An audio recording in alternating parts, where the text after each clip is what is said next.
We stand here today amongst the greatest nights of the year, the last 10 nights of Ramadan. And these are not ordinary nights. These are nights in which the sins are erased. The hearts return back to Allah Azza wa Jal. And a servant can move within these nights from distance to closeness to their Lord in a single moment. Yet despite this and despite knowing this, many people enter these nights without truly realizing what is arriving. Life continues as usual.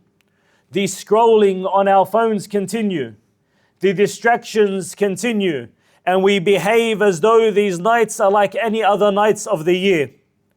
Perhaps the most dangerous thing about these nights is not that they pass, but that they pass whilst the heart is unaware of their value. Unaware that a single night within them is greater than an entire lifetime.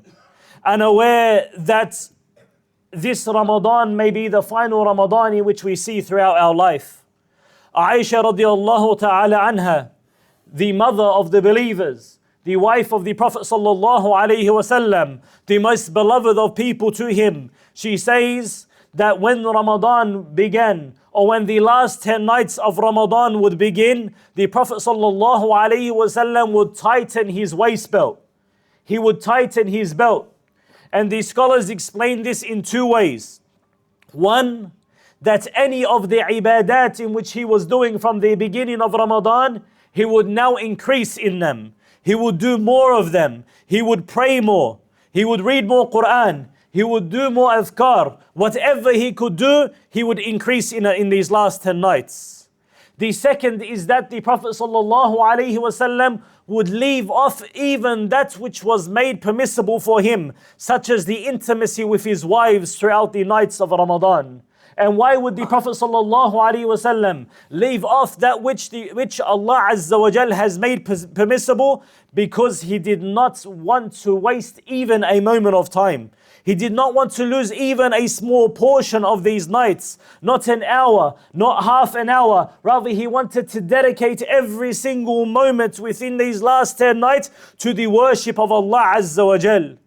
Aisha radiallahu ta'ala anha, she also narrates and she says that when the last 10 nights would enter, the Prophet sallallahu alaihi wasallam would revive the entire night in worship. And he would wake up his family. Meaning at the beginning of Ramadan, in the first 10 nights, in the second 10 nights, the Prophet ﷺ would pray a portion of them and he would sleep a portion of them. But when the last 10 nights would enter, the Prophet ﷺ would not sleep overnight. Rather, he would spend the entire night in worship to Allah Azza wa Jal, again not wanting to waste even a moment. And he would wake his family up, wanting the goodness for them like he wanted it for himself, wanting to spread the khair for them like he wanted it for himself, wanting to teach them the virtue of that night. And this is something that we should also implement in our lives. These nights were never treated lightly or treated lightly by the Prophet ﷺ, all his companions. Rather, they were treated with urgency, effort and devotion to Allah Azza wa Jal. Why? Because in these last 10 nights is the night of Laylatul Qadr, the night of decree, in which Allah Azza wa Jal, He says about them, إِنَّا أَنزَلْنَاهُ فِي لَيْلَةِ الْقَدْرِ وَمَا أَدْرَاكَ مَا لَيْلَةُ الْقَدْرِ لَيْلَةُ الْقَدْرِ خَيْرٌ مِّنْ أَلْفِ شَهْرٍ. Allah Azza wa Jal, He says that in it, meaning the Quran, we revealed it on the night of Laylatul Qadr. And what would allow you to know what Laylatul Qadr is? The night of Al-Qadr is better than 1,000 months. Better than 1,000 months. One night in this month of Ramadan, in these last 10 days, these last 10 nights is better than 1,000 months. 1,000 months is more than 83 years in our life.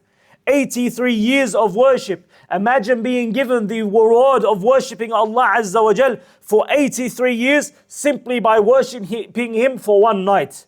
Allah Azza wa Jal, He says regarding the night of Al-Qadr, that in it every wise matter is allocated. Meaning on the night of Al-Qadr, this is when your Qadr is allocated, when it is written. The provisions of your year will be written at that time. Your lifespan will be written at that time. The events of your life will be written at that time. Much of the destiny of your entire life will be written at that time. So we want to be in a state of ibadah whilst this is being written by Allah Azza wa Jal, or the commandment to be written by Allah Azza wa Jal. The Prophet sallallahu alaihi wasallam, he says regarding Laylatul Qadr, that in it, or regarding Ramadan, and in the last 10 nights, in it is a night better than 1,000 months. Whoever is deprived of it is deprived of goodness, is truly deprived of goodness. My brothers and sisters, imagine being deprived of the worship worthy or worth 83 years. 83 years of ibadah. Many of us will not even live towards the age of 83. Many of our fathers died before the age of 83. We see this constantly, that the span in the age in which people are dying are getting younger and younger. We may never be able to worship Allah Azza wa Jal for 83 years, and yet one night in these last 10 nights, Allah Azza wa Jal will give us the equivalent of it. And hence, why we should never gamble with this night. Some may say that some of the scholars, and this is correct, are on the opinion that the 27th night is the night of Laylatul Qadr. But why would you risk it? The Prophet ﷺ told us to seek Laylatul Qadr in the last 10 nights, and to seek it in the odd nights amongst them. So why would you risk it by allowing yourself to miss it just because you want to dedicate one night in ibadah? Rather dedicate the entire last 10 nights, all of it in ibadah. The Prophet ﷺ, he says regarding Laylatul Qadr, he says, "Man qama Laylatul Qadr imanan wa ihtisaban, ghufira lahu ma taqaddama min dhanbin." That whoever stands Laylatul Qadr with faith, iman, wa ihtisaban, meaning they have the hope in Allah Azza wa Jal that they will be rewarded, Allah Azza wa Jal will forgive all of their minor sins.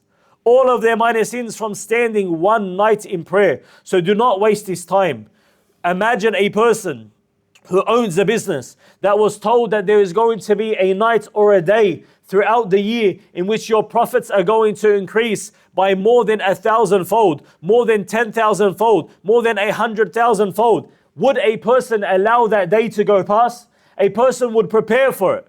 They would schedule for it. They would stock for it. They wouldn't allow themselves to sleep in and to be late. Rather, they'll stay up the entire night preparing for it, not wanting to miss out on the reward that is for it and the profit that they can make. The rewards that you get for worshipping Allah Azza wa Jal on such a night is far greater than the money that you would ever earn in any business that you could ever establish. So worship Allah Azza wa Jal.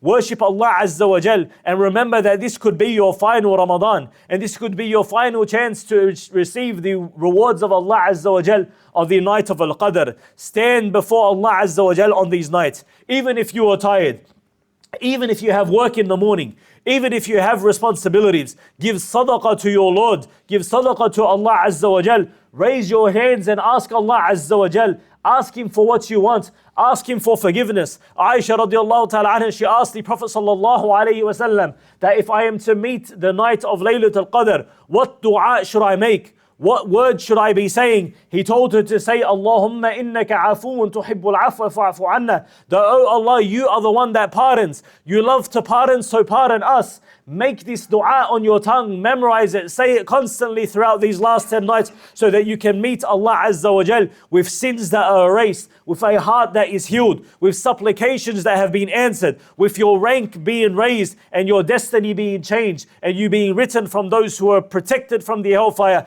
and written amongst those who are going to enter into the Jannah. All of this can be achieved in one night. All of this can be achieved in one night. أقول ما تسمعون واستغفر الله لي ولكم ولسائر المسلمين من كل ذنب فاستغفروه فإنه هو الغفور الرحيم. This will be the last khutbah before Eid, and therefore, inshallah, and therefore it is integral that we remind each other of some of the sunnah practices of Eid, so that inshallah when the day of Eid comes, we remember that this is also a day of ibadah. This is a day of celebration, but it is a day of ibadah. And when we do simple, small things, our day-to-day practice on that day will become actions of ibadah. And we'll find that even when we are amongst our family and we are having fun and we are enjoying ourselves and we are relaxing after a hard month of worship towards Allah Azza wa Jal, we are getting rewards. Some of the sunnah practices that we should establish on the day of Eid is to perform ghusl before you go out to the Eid Salah. This was the practice practice of the Prophet ﷺ, that whenever he would go to a place in which there was a large gathering, like on Eid or like on Jum'ah, that it was his practice to perform ghusl before he went out and did so. And this is from the adab of a Muslim, that they smell good and that they are clean and that they are ready to take on the day and be in a state of goodness before Allah Azza wa Jal. Also from the etiquettes and the sunnah on that day is for a person on Eid al-Fitr to eat before they go out to the prayer, before they go out to the Eid prayer. And it was the sunnah of the Prophet ﷺ to eat an odd number of dates. So if you can do this, do this. And if you have the right intention, even simply eating before you go out to the Eid, this is an act of ibadah that you will be rewarded for.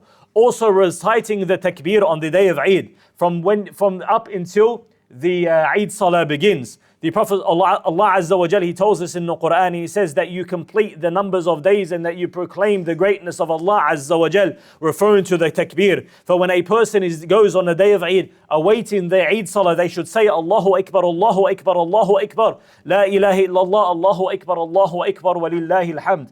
Praising Allah Azza wa Jal and thanking Him for such a great day in which He has blessed us to see. May Allah Azza wa Jal allow us to see it. Also greeting one another on this day. The Sahaba, as they learned from the Prophet ﷺ, on the day of Eid, they would congratulate each other and they would greet each other and they would say things like تَقَبَّلَ اللَّهُ مِنَّا وَمِنْكُمْ, and they would tell each other nice words, bringing happiness to each other's heart. So when you see your brother or your sister on that day, when you see your family on that day, after you give them salams, say these nice words to them.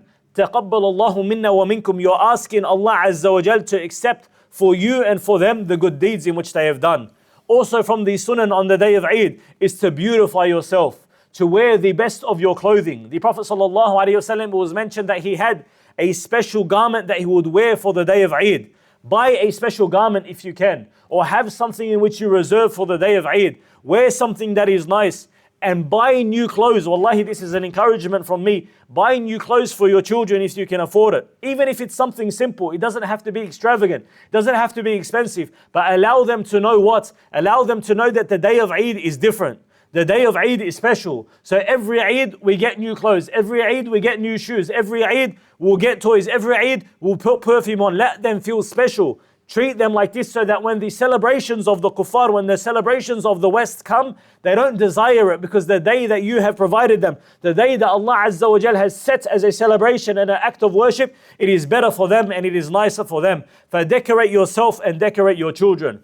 Also from the sunnah practices on the day of Eid is to take a different route towards the Eid Salah and a different route away from the Eid Salah. Meaning if you take one road towards the Eid Salah, try to take a different route away from the Eid Salah. This was from the Sunnah practices in which the Prophet ﷺ has encouraged. And from the wisdoms of this is so that we can spread amongst the people the witnessing of the greatness of the day of Eid. So that people that see everyone going towards Eid, and know that this is a day of Eid, new people see them on the way back because they take a new route. So try to establish this if you can. هذا والله أعلم صلى الله على نبينا محمد اللهم اغفر لنا وارحمنا وعافنا واعف عنا وثبت أقدامنا وانصرنا على القوم الكافرين.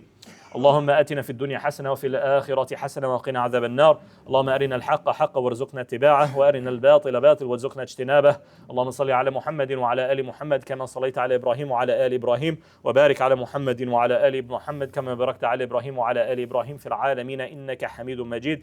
عباد الله، إن الله يأمر بالعدل والإحسان وإيتاء ذي القربى وينهى عن الفحشاء والمنكر والبغي، يعظكم لعلكم تذكرون، وأقيموا الصلاة.